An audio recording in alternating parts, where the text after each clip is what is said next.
Good morning friends, पीएमपीके wealth में आपका स्वागत है। आज मैं एक टेक्निकल शब्द के साथ में आया हूँ, ईएसजी। और ये ईएसजी इन्वेस्टमेंट की दुनिया में हमें समझने की बहुत आवश्यकता है, क्योंकि ये शब्द आज के लिए नहीं है, ये शब्द भविष्य के लिए है। आज तो इसकी शुरुआत हुई है दोस्तों।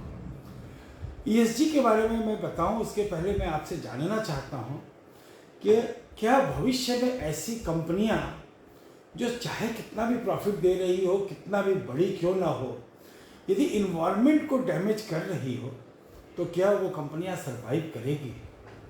शायद नहीं करेगी। वो सारी कंपनियां जो कहीं ना कहीं अपनी सामाजिक जिम्मेवारियों के प्रति बहुत सजग नहीं है और वो ये देखती है कि मुझे तो प्रॉफिट से मतलब है, चाहे इससे समाज का कुछ भी नुकसान होता हो नहीं होता हो, उनके एम्प्लॉय को कुछ डैमेज होता हो नहीं होता हो, या उनसे संबंधित लोगों को कोई नुकसान हो जाए, क्या वैसी कंपनियां चलेगी या नहीं चलेगी? मेरा मानना है कि वो नहीं चलेगी। और दोस्तों, अब पूरी दुनिया एक हो गई है और पूरी दुनिया के निवेशक कहीं पर भी निवेश कर सकते हैं, तो वह कैसी कंपनियों के अंदर में निवेश करना चाहेंगे? सर्टेनली वैसी कंपनियों में इन्वेस्ट करना चाहेंगे जहाँ का मैनेजमेंट विंग्स एंड फैंसी से नहीं चलता है, जहाँ का मैनेजमेंट जुगाड़ से नहीं चलता है। हर काम जहाँ पर एक अच्छी तरीके से प्रोसेस ड्रिवन हो, सिस्टमैटिक हो, जहाँ का गवर्नेंस बहुत अच्छा हो, वही कंपनियाँ जो है उसी पर देश विदेश सभी जगह के लोग निवेश करेंगे, क्योंकि उस पर सर्टेनली कॉन्फिडेंस उनका ज़्यादा होगा। तो दोस्तों, जो मैंने अभी कहा इसी से आता है ईएसजी वर्ड। और ईएसजी वर्ड में जो ई है वो है इन्वायरमेंटल एम्पैथी, यानी our duty towards the planet. इस धरती के प्रति हमारा कर्तव्य, क्योंकि हम पहले ही इसे बहुत डैमेज कर चुके हैं, रेगुलेशंस लगातार टाइट हो रहे हैं, और जो भी कंपनियां, इंडस्ट्रीज वगैरह वगैरह इन्वायरमेंट का ध्यान नहीं देगी वो ऑब्सोलीट हो जाएगी, उनकी मशीनें डिस्कार्ड कर दी जाएगी, उनका वर्किंग प्रोसेस डिस्कार्ड कर दिया जाएगा और वो बिजनेस से बाहर होने का खतरा मोल ले रही है दोस्तों।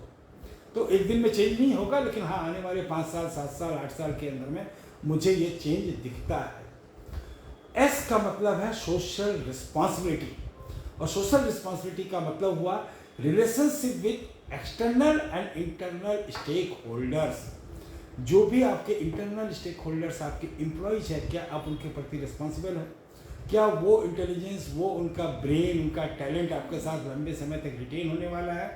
क्या वो किसी भी हालत में आपको छोड़ करके नहीं जाएंगे, चाहे उनको कितना भी लालच बाहर आ जाए, क्योंकि आप एक सोशली रिस्पॉन्सिबल कंपनी, आप उनका केयर करते हैं। और इसी तरीके से एक्सटर्नल रिस्पॉन्सिबिलिटी का भी एक मतलब होता है कि आप जो कंज्यूमर्स हैं अपने, उनके प्रति रिस्पॉन्सिबल है कि नहीं है, उनके साथ आपका बिहेवियर कैसा है। मुझे लगता है कि जैसे एस्बेस्टस सीट से पहले छत बनाया जाता था, लेकिन उस सीट पे जब धूप पड़ती थी तो गैस निकलता था जिससे कि कैंसर होता था, तो वो सोशली रिस्पॉन्सिबल नहीं है। और धीरे धीरे आपने देखा कि एस्बेस्टस सीट आउट ऑफ चलन हो गया, वो नहीं यूज होता है, क्योंकि लोगों को पता चल गया कि ये चीज़ अच्छी नहीं है। और जी तो बहुत ही सिंपल है जब मैं इसकी बात करता हूँ, यानी कि कॉर्पोरेट गवर्नेंस की बात कर रहा हूँ। और इसका मतलब यह है कि मैनेजमेंट जो है उसका कंडक्ट कैसा है, उसका सिस्टम कैसा है, उसका प्रोसेस कितना है और कितना उस पर हम भरोसा कर सकते हैं। तो ईएसजी कंपनियां ये हैं दोस्तों। अब ये ईएसजी की बात मैं अभी क्यों कर रहा हूँ?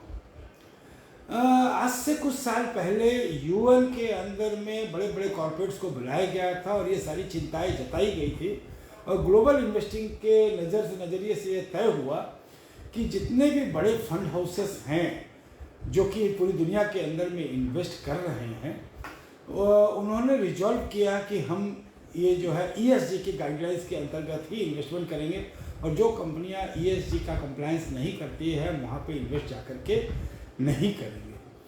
तो दोस्तों, धीरे धीरे करके इसका असर होने लग गया, और जब बड़े इन्वेस्टर्स हैं वैसी कंपनियों में इन्वेस्ट करने लग गए तो उन कंपनियों का प्रॉस्पेरिटी बढ़ने लग गया, उनके शेयरों का मूल्य बढ़ने लग गया, और इन्वेस्टर उनके साथ में ज़्यादा कॉन्फिडेंट होने लग गया। और इस चीज़ को जो है हम लोग जो है इसको हम लोग एक पिक्चर पे देखना चाहेंगे कि आखिर ईएसजी कंपनियों से हुआ क्या, रिटर्न में क्या फ़र्क पड़ा। दोस्तों, भारत में करीबन 200 से कुछ कंपनियां, शायद लगभग 250 कंपनियां हैं जो ESG कंप्लायंस करती है। सर्टनली बड़ी कंपनियां ही अभी इसे अच्छी तरह कंप्लाई कर पा रही है, या कुछ मिड कंपनियां भी कर पा रही है। स्मॉल कंपनियों के लिए तो अभी पॉसिबल नहीं हो पा रहा है, लेकिन धीरे धीरे वो होने लग जाएगा। तो जब भी आप ESG वाली कंपनियों में पैसा लगाएंगे तो आपका पैसा जो लगने वाला है वो श्रेष्ठतम कंपनियां जिसके मानक ऐसे हैं कि दुनिया का कोई भी देश का बड़ा इन्वेस्टर वहाँ इन्वेस्ट कर सकता है। तो सर्टेनली आपका पैसा वहाँ ज़्यादा सुरक्षित है, रिस्क वहाँ कम है, रिवार्ड्स वहाँ ज़्यादा है, और उसको साबित करता है दोस्तों ये ग्राफ। दोस्तों आप इस ग्राफ को देखिए, इसके अंदर में जो आपको हरा वाला जो लाइन दिखाई दे रहा है जो कि ऑरेंज लाइन के ऊपर है, ये निफ्टी की जो 100 ESG टोटल रिटर्न इंडेक्स है, ESG कंप्लाइंट कंपनियां हैं, उनका टोटल रिटर्न इंडेक्स का ये लाइन है। और ऑरेंज वाला लाइन जो है वो निफ्टी 50 का टोटल रिटर्न इंडेक्स का लाइन है। दोस्तों आप देखेंगे कि हरा वाला लाइन लगातार ऊपर की ओर जा रहा है, एक मार्जिन को क्रिएट कर रहा है। अगस्त 2011 में यदि 100 का इंडेक्स था दोनों का, तो निफ्टी 50 ने जो है यदि उस समय जो है 198 के आसपास बनाया दोस्तों, और उसी दरमियान में जो है ये ESG कंप्लाइंट कंपनियों ने जो है 226 के आसपास, यानी आपको 13% रिटर्न ज़्यादा मिला इस पीरियड के अंदर में। मोटा मोटी 9 साल का पीरियड ये हुआ है, और 9 साल में 13% यदि एक्स्ट्रा मिला है तो ठीक ठाक मार्जिन मिला है। और ये हम देख रहे हैं कि इन कंपनियों में प्रॉफिट इन्वेस्टर्स को ज़्यादा हो रहा है। ये आपको समझाने की अभी आवश्यकता शायद अब नहीं रहेगी। मैं आपको और पिक्चर दिखाता हूँ जिससे कि आपका कॉन्फिडेंस बढ़ने लग जाए कि ESG कंप्लाइंट कंपनियों का रिजल्ट कैसा रहा है। ये आप ग्राफ देख पा रहे हैं, ये जो है 1 जनवरी 2020 से लेकर के 21 अगस्त 2020 का ये पर्टिकुलर ग्राफ है। और इसमें बताया गया है कि इस पीरियड के अंदर में निफ्टी को जो है 7% का नुकसान हुआ है, और ESG कंपनी को सिर्फ 1% का हुआ है। यानी तुलनात्मक दृष्टि से देखें तो 6% बेटर है ESG कंपनियां। इसके बाद वाला हम देखें तो ये 7 साल का है। 7 साल में निफ्टी ने जहां 11% प्रति साल का रिटर्न दिया है, वहीं पर ESG कंपनियों ने 13% का रिटर्न दिया है। और दोस्तों 2% का रिटर्न तो मायने रखता है, और ये रिटर्न धीरे धीरे और ज़्यादा बढ़ेगा, गैप बढ़ता चला जाएगा।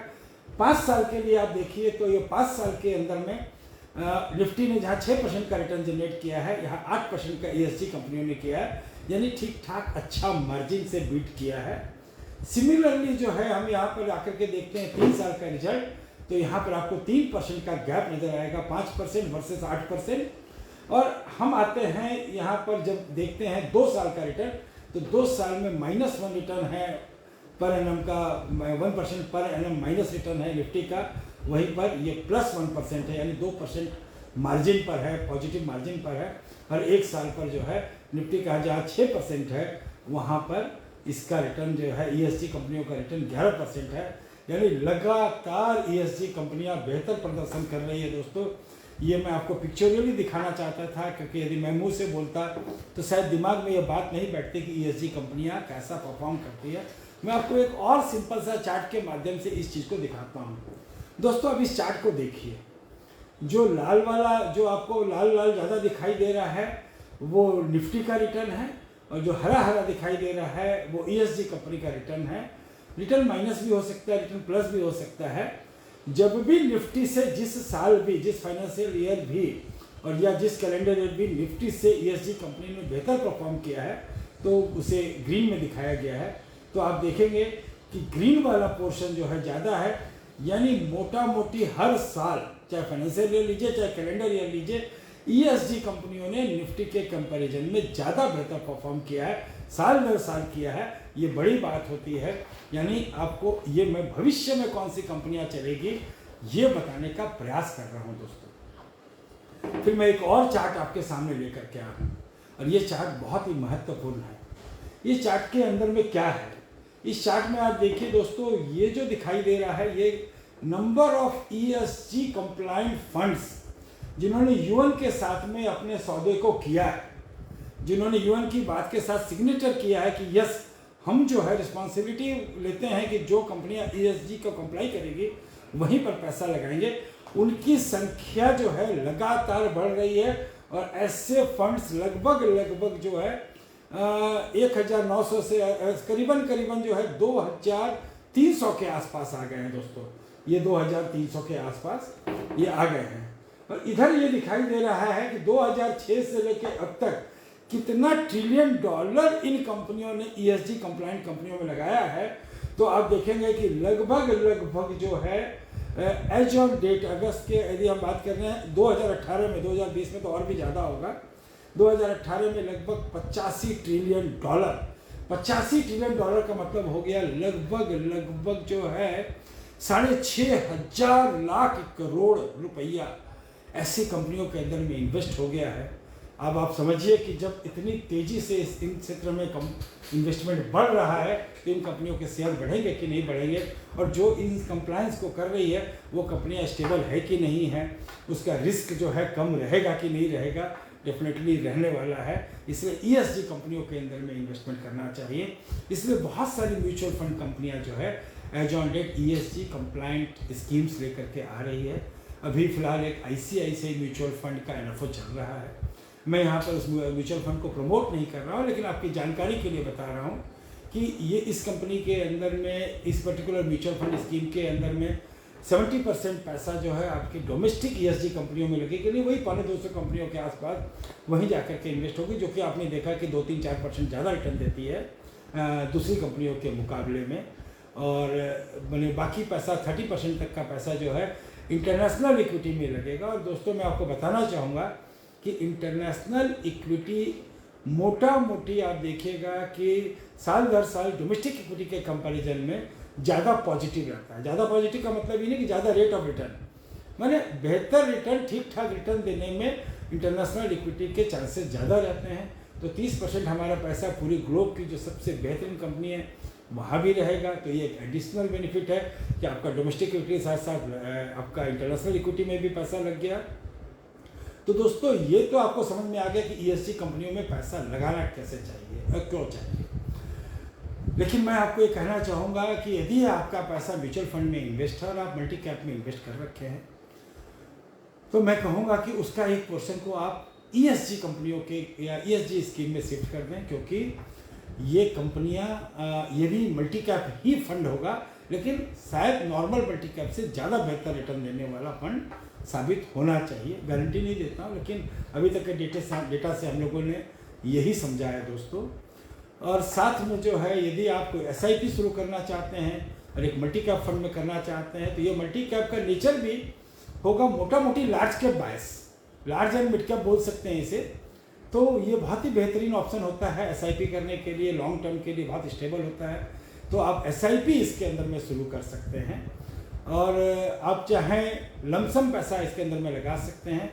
और ICICI म्यूचुअल फंड से जो मेरी बात हुई थी, तो ये अभी जो मार्केट का टाइमिंग है, इस टाइमिंग को देखते हुए चूँकि इन्वेस्टमेंट की अच्छी अपॉर्चुनिटी है, मार्केट में वॉलेटिलिटी ज़्यादा है, मार्केट में डाउन साइकिल्स हमको अच्छे मिलेंगे, तो जो भी आपसे पैसा लेंगे ये लोग अगले 6 महीने में उस पैसे को धीरे धीरे करके मार्केट में ये मौका को देखते हुए वो इन्वेस्ट करेंगे। तो इससे आपका रिटर्न आने वाले दिनों में बहुत बेहतरीन बनने वाला है। मुझे लगता है दोस्तों मैंने ESG के बारे में आपको विस्तार से बताया है। यदि आप फ्यूचरिस्टिक थिंकर हैं, यदि आप भविष्य को देख सकते हैं, तो आप ESG कंपनियों के अंदर में लगा करके ज़्यादा निश्चिंत हो सकते हैं, क्योंकि यहाँ वॉलेटिलिटी कम होगी और आपका निवेश ज़्यादा बेहतर बढ़ेगा। इन्हीं शब्दों के साथ में PMKK में पुनः आपका बहुत बहुत स्वागत है। और यदि आपका निवेश से संबंधित कोई भी प्रश्न हो या आप अपने पोर्टफोलियो को हमसे रिव्यू कराना चाहते हो, तो आपका स्वागत है PMPK वेल्थ में। मेरा मोबाइल नंबर है 9431101260। Thank you, bye bye.